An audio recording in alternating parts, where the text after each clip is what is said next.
आइए आज की पवित्र तिथि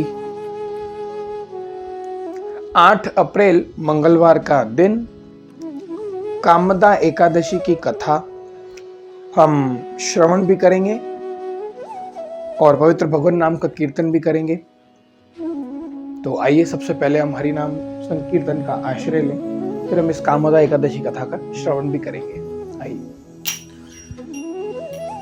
वंदे गुरु श्री चरणारविंदम, वंदे गुरु श्री चरणारविंदम, वंदे गुरु श्री चरणारविंदम, वंदे गुरु श्री चरणारविंदम।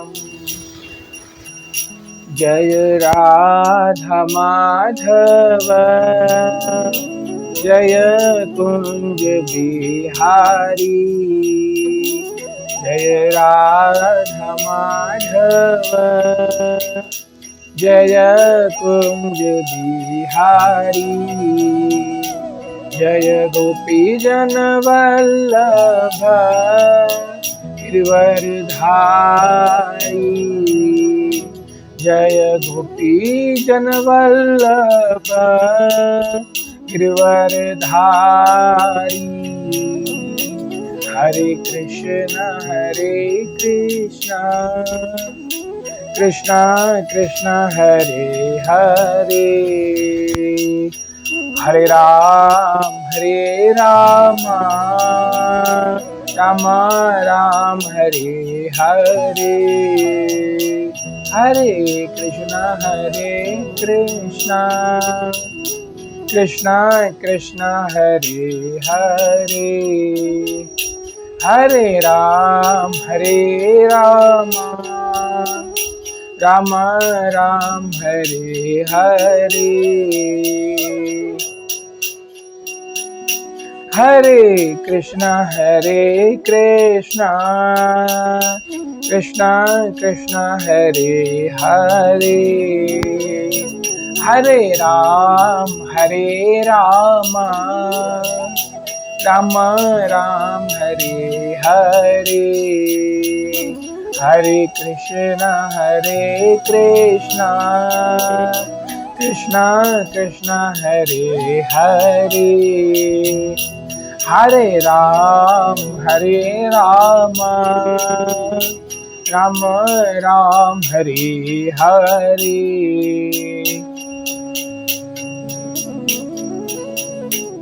आइए सब मेरे साथ मंगलाचरण करेंगे।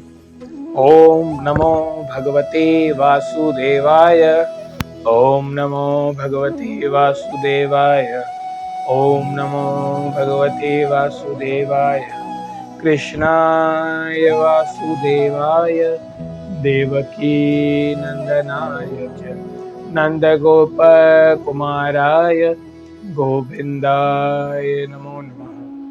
हे कृष्ण करुणा सिंधु दीनबंधु जगतपते, गोपेश गोपिका कांता राधा कांत नमोस्तुते। तप्ता कंचन गौरांगी राधे वृंदावनेश्वरी, वृषभानुसुत देवी प्रणमामि हरिप्रिय। श्री कृष्ण चैतन्य प्रभु नित्यानंद, श्री अद्वैत गदाधर शिवासादि गौर भक्तवृंद। हरे कृष्ण कृष्ण कृष्ण हरे हरे, हरे राम राम राम हरे हरे।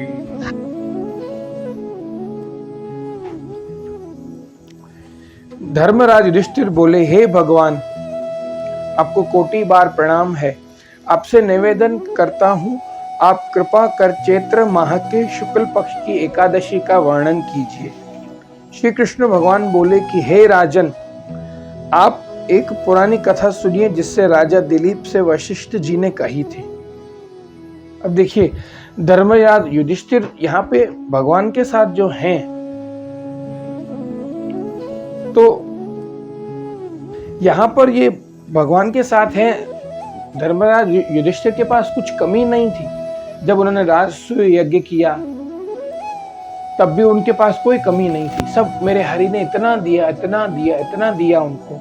फिर आगे उनका स्ट्रगल का टाइम आया, उनके वनवास का टाइम आया, अज्ञातवास का टाइम आया, या कहें या मोटा मोटा कहें कि बुरा वक्त आया उनके जीवन में। तो जब उनके जीवन में बुरा वक्त आया, फिर उनको महाभारत का इतना बड़ा भयंकर युद्ध लड़ना पड़ा। अपनों जो सबसे प्रिय थे पितामह, उनकी भी हत्या करनी पड़ी। इतना बड़ा दुख आया और फिर युद्ध जीत गए। फिर उन्होंने शासन किया, अश्वमेध यज्ञ किया। और भी जितना हो सके मैं पांडवों के बारे में बताऊंगा धीरे धीरे। जैसे जैसे हमको हरि कृपा से समय मिलेगा वैसे वैसे हम पांडवों पर खास हम चर्चा करेंगे कि पांडवों ने कैसे इतना बड़ा शासन, महाभारत के युद्ध के बाद, इतने बड़े सर्वनाश के बाद कैसे राज किया, कैसे शासन किया। उस पर भी हम कभी चर्चा करेंगे हरि कृपा से समय मिला। क्योंकि भक्तों की चर्चा करना, भक्तों के विषय में बातें करना और ऐसे योद्धाओं के विषय में चर्चा करना मेरी एक दिलचस्प, एक रुचि है। तो इन महाराज युधिष्ठिर से हमें एक सीख मिलती है, सुख में कभी अहंकार नहीं करना और दुख में हमेशा हिम्मत रखनी है। क्या कहा, एक बार फिर से कहता हूं मैं, सुख में कभी भी हमारा अच्छा समय चल रहा हो, जैसे उनका राजसूय यज्ञ हुआ, इंद्रप्रस्थ, उन्होंने राज्य इतना बड़ा स्थापित किया, वो सुख में अहंकार नहीं हुए, अग्र पूजा के लिए मेरे हरि को आगे रखा। तो हमेशा उन्होंने शुक्र हरि का किया। तो सुख में कभी, कहते हैं ना, हवा में नहीं उड़ना, सुख में कभी भी अहंकार नहीं करना। हम जब हमारी जिंदगी में जब सुख आता है, जब अच्छा समय आता है, तब हम सातवें आसमान पे होते हैं। ये नहीं करना है हमको। हमें लोगों की मदद करनी है ताकि वो भी हमारी तरह सफल हो सके। उतने लोगों को, मतलब मैं तो कहता हूँ, भगवान से प्रार्थना करता हूँ कि हे भगवान, मुझे इतनी शक्ति देना कि मैं विद्या और अविद्या दोनों दान कर सकूं। विद्या और अविद्या में क्या फर्क है मेरी माताओं बहनों? ये विद्या जो हम आज हरि कथा कर रहे हैं, भगवद गीता का ज्ञान है, मेरे गुरु कृपा से मैं इतना प्रचार करूं ताकि सबको विद्या का दान दे सकूं। और अविद्या मतलब जो आजकल की नौजवान जो पीढ़ियां हैं, जो स्ट्रगल कर रही हैं, जो पढ़ाई में स्ट्रगल कर रही हैं, उनको अविद्या का दान भी दे सकूं ताकि वो अपने करियर में सेट हो सके, एक अच्छी अपनी लाइफ बना सके, ताकि उनके माता पिता सुखी हों। आगे चल के अगर वो विवाहित होते हैं तो उनकी पत्नी, उनके बच्चे भी सुरक्षित हों और अच्छी तरीके से वो भी पढ़ सके, लिख सके। और जितनी हमारे जीवन में विद्या होगी उतनी गरीबी कम ही रहेगी। विद्या जितनी होगी, माँ सरस्वती का साथ होगा तो हमारे साथ लक्ष्मी देवी भी साथ ही होगी, इसमें कोई दो मत नहीं है। मेरा हरि तो साथ है ही, अगर जब मेरा हरि मेरे साथ है तो लक्ष्मी देवी स्वयं आ ही जाएंगी। तो चलिए हम कथा पे चलते हैं। राजा दिलीप ने पूछा है कि गुरुदेव, चैत्र माह के शुक्ल पक्ष की एकादशी का क्या नाम है? इसमें किस देवता की पूजा होती है तथा इसकी विधि क्या है, सो कहिए।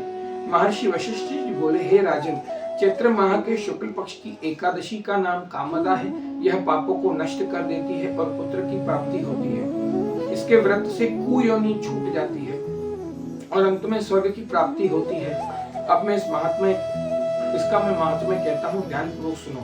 आपसे मैं निवेदन करता हूँ, ध्यान पूर्वक सुनिए मेरी माताओं, बहनों, मित्रों। अब यहाँ पर देखिए, इतना बड़ा राजा, कौन राजा भाई? राजा दिलीप अपने गुरु के पास गए, क्या प्रश्न कर रहे हैं? और हम अपने गुरु के पास जाते हैं, क्या प्रश्न करते हैं? बाबा गुरु, लड़के की नौकरी नहीं लगती, लड़की की शादी नहीं होती, लड़का 32 का हो गया, कुंवारा है, शादी नहीं हो रही, सब कुछ है घर में, शादी नहीं हो रही। अगर ठीक है, ये दुख नहीं है तो बोलेंगे भाई लड़का सेट नहीं हो रहा, नौकरी धंधे में सेट नहीं हो रहा। हम गुरु से ये प्रश्न करते हैं। मतलब जो आज की लाइफ है, जो टेम्पररी लाइफ है, भले हर किसी की जिंदगी 60-70 बरस है, हम उसी के विषय में ही सोच रहे हैं जो एक न एक दिन समाप्त हो जाएगी। जो पिछले जन्म में हमारा कोई नहीं था, अभी इस जन्म में हमारा बेटा है तो हमें चिंता होती है, इस जन्म में हमारा पति है, हमारी पत्नी है तो चिंता होती है, पिछले जन्म में तो हम उनको जानते तक नहीं थे। तो यहाँ पर देखिए, राजा एक एकादशी के रिलेटेड, मतलब जो भी, मतलब मनुष्य जीवन का कल्याण कैसे हो, वो प्रश्न कर रहा है राजा दिलीप। अब चलिए कथा की ओर। प्राचीन काल में एक भोगीपुर नामक नगर में पुंडरीक नामक एक राजा राज्य करता था। अनेकों अप्सराओं, गंधर्व, किन्नर आदि वास करते थे। उसी जगह ललिता और ललित नाम के दो स्त्री पुरुष अत्यंत वैभवशाली घर में निवास करते हुए विहार किया करते थे। एक समय राजा पुंडरीक गंधर्वों सहित एक सभा में क्रीड़ा कर रहे थे। उस जगह ललित गंधर्व भी उनके साथ गाना गा रहा था और उसकी प्रियतमा ललिता उस जगह नहीं थी। इससे वह उसको याद करने के कारण अशुद्ध गाना गाने लगा। नामराज कर्कोटक ने राजा पुंडरीक से इसकी चुगली कर दी। तो यहाँ इससे हमें एक और सीख मिलती है कि जो हमारे चुगलीखोर लोग हमारे जीवन में हैं, उनसे हम थोड़ा दूरी रहे तो अच्छा होगा। ये तो कहेंगे बताए ये कह रहा था, पता है ये कह रहा था, चंदन का तिलक लगाता है, माला करता है, तो पता नहीं मन में पाप भरा पड़ा है, ये कह रहा था, वो कह रहा था। तो इससे हम दूरी रहे तो अच्छा।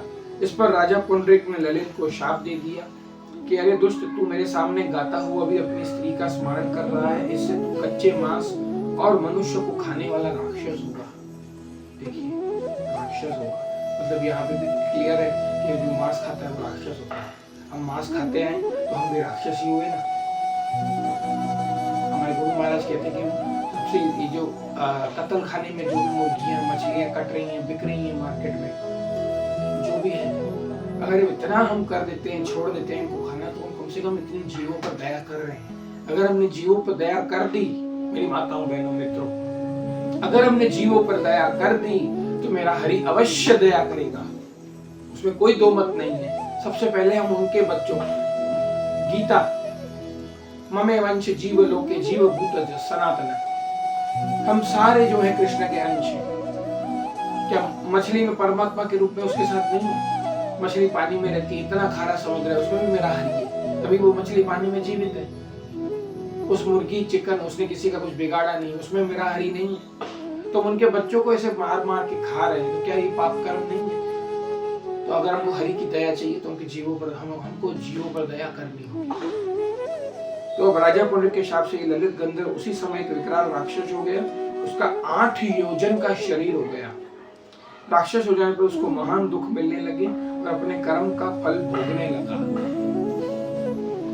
जब ललिता को अपने प्रियतम ललित को ऐसा हाल मालूम हो तो वह दुखी हुई। वह सदैव अपने पति के उद्धार के लिए सोचने लगी कि मैं कहाँ जाऊं, क्या करूं। एक दिन वह घूमते घूमते विंध्याचल पर्वत पर गई। उसने उसी जगह श्रृंगी ऋषि के आश्रम को देखा। वह शीघ्र ही उस आश्रम के पास गई और उस ऋषि के सम्मुख जाकर विनय करने लगी। उसे देखकर श्रृंगी ऋषि बोले, हे सुभगे, तुम कौन हो, यहाँ कैसे किस लिए आई हो? ललिता बोली, हे मुनि, मैं वीर धनवा नामक गंधर्व की कन्या ललिता हूँ। मेरा पति राजा पुंडरीक के शाप से एक भयानक राक्षस हो गया है। आप राक्षस मुनि से छूटने का कोई श्रेष्ठ उपाय बतलाइए। तब श्रृंगी ऋषि बोले, हरि गंधर्व कन्या ललिता अब चैत्र माह के शुक्ल पक्ष की एकादशी आने वाली है। उसका नाम कामदा एकादशी है। उसके व्रत करने से मनुष्य के समस्त कार्य शीघ्र ही सिद्ध हो जाते हैं। यहाँ पे भी एकादशी की महिमा है कि एकादशी के व्रत से शीघ्र ही कार्य सिद्ध हो जाते हैं। मैं आपसे अनुमोद करता हूँ कि आप भी एकादशी का व्रत कीजिए। यदि तो उसके व्रत के पुण्य से अपने पति को देती है तो वह शीघ्र राक्षस योनि से छूट जाएगा। अब देखिए यहाँ पे भी अपने ये पतिव्रता स्त्री अपने पति के कल्याण के विषय में सोच रही है, हम भी इस मनुष्य योनि से छूट जाएं। इसलिए हमारे गुरु महाराज ने कृपा की है, हमें हरि नाम का दान दे दिया, विद्या का दान दे दिया। हमें अपने शरणों में गुरु महाराज बापू जी ने स्वीकार कर लिया। उन्हीं के वचनों के अनुसार ललिता ने आनंद पूर्वक इसका व्रत किया और द्वादशी के दिन ब्राह्मण के सामने अपने व्रत का फल अपने पति को देने लगी और भगवान ने इस तरह प्रार्थना करने लगी, हे प्रभु, मैंने जो व्रत किया है वह राक्षस योनि से शीघ्र ही छूट जाए। एकादशी का फल देते उसका पति राक्षस योनि से छूट गया और अपने पुराने स्वरूप को प्राप्त हुआ। वह पहले ही भांति ललिता के साथ विहार करने लगा। कामदा एकादशी के प्रभाव से यह पहले की भांति अधिक सुंदर हो गए और पुष्पक विमान में बैठकर स्वर्ग लोक को गए। हे राजन, इस व्रत को विधि पूर्वक करने से सब पाप नष्ट हो जाते हैं। इसके व्रत से मनुष्य ब्रह्म हत्या इत्यादि पाप और राक्षस आदि की योनि से छूट जाते हैं। इसकी कथा व महात्म्य के श्रवण से पठन से वाजपेयी यज्ञ का फल मिलता है। अब देखिए यज्ञ के द्वारा जो भगवत प्राप्ति होती थी वो त्रेता युग में होती थी।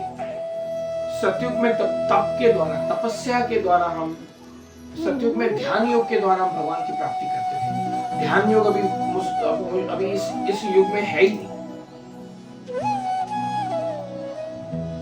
क्योंकि हम जरा भी ध्यान करने बैठेंगे मोबाइल में मैसेज आ जाएगा, व्हाट्सएप पे मैसेज आ जाएगा, हमारा ध्यान व्हाट्सएप की ओर चला जाएगा, हम ध्यान कर ही नहीं सकते। सतयुग में ध्यान तपस्या इतनी होगी नहीं हमसे, इतनी कठोर तपस्या ध्यान करने की नहीं होगी। तो हम गृहस्थी वाले लोग हैं, हमसे ये होगा ही नहीं। त्रेता युग में हम यज्ञ के साथ करते थे भगवत प्राप्ति, और जैसे ही यज्ञ हुआ उसको तुरंत फल मिल जाता था। द्रुपद ने किया, उनको द्रौपदी और दृष्टद्युम्न एकदम आ गए, उनको फल मिल गया यज्ञ का। राजा दशरथ ने किया त्रेता युग में, एकदम खीर प्राप्त हुई, फिर चारों रानियों को खीर खिलाई, फिर मेरे प्रभु रामचंद्र जी आए। फिर द्वापर युग में भगवान से मिलने जाते थे तो ढेर सारे हीरे जवाहरात धन दौलत के साथ जाते थे कि भगवान से मिलने जा रहे हैं, उनको देने के लिए, अर्पित करने के लिए। फिर अब कलयुग में संकीर्तन यज्ञ है। कौन सा यज्ञ? संकीर्तन यज्ञ, जो कहीं भी बैठे हैं हम कर सकते हैं। हरे कृष्ण कृष्ण कृष्ण हरे हरे, हरे राम राम राम हरे हरे। इस यज्ञ से हम कलयुग में भगवत प्राप्ति कर सकते हैं। ये फ्लाइट में बैठे भी हो सकता है, हम ट्रेन में बैठ के भी कर सकते हैं। ऐसा कभी कहीं सुना है, कहीं पढ़ा है कि महाराज मुझे यज्ञ करना है, हम ट्रेन में जा रहे हैं, हमारी ये विधि है, हम राजधानी एक्सप्रेस में जा रहे हैं, हमको हवन करना है। अरे सबसे पहले तो हम हवन करेंगे, वहां लकड़ियां जलाएंगे ना तो पुलिस वाला पकड़ के ले जाएगा, क्योंकि वहां ऐसे पदार्थों को लाना आना, जैसे पटाखे हैं या जलनशील पदार्थ हैं या आग जैसी कोई भी चीजें लेके आना कानून अपराध है। तो वहां क्या यज्ञ कर सकते हैं। लेकिन हाँ, एक कृपा है, हम माला झोली में डालकर हम माला कर सकते हैं, या तो करताल या मृदंग या ढोलक लेकर हम वहां कीर्तन कर सकते हैं, कोई बोलने नहीं आएगा। तो ये कलयुग में सबसे बड़ा एक प्रसिद्ध संकीर्तन यज्ञ है जिससे हम भगवत प्राप्ति कर सकते हैं, और कोई भी कर सकता है। तो इसी तरह से हम इस आज एकादशी की कथा को विराम देते हैं। हम नित्य भजन करेंगे, गुरु सेवा, गुरु आज्ञा और कृष्ण भक्ति, कृष्ण आज्ञा में रहेंगे। तो आइए हम कथा को विराम देते हैं। हरे कृष्ण कृष्ण कृष्ण हरे हरे, हरे राम राम राम हरे हरे।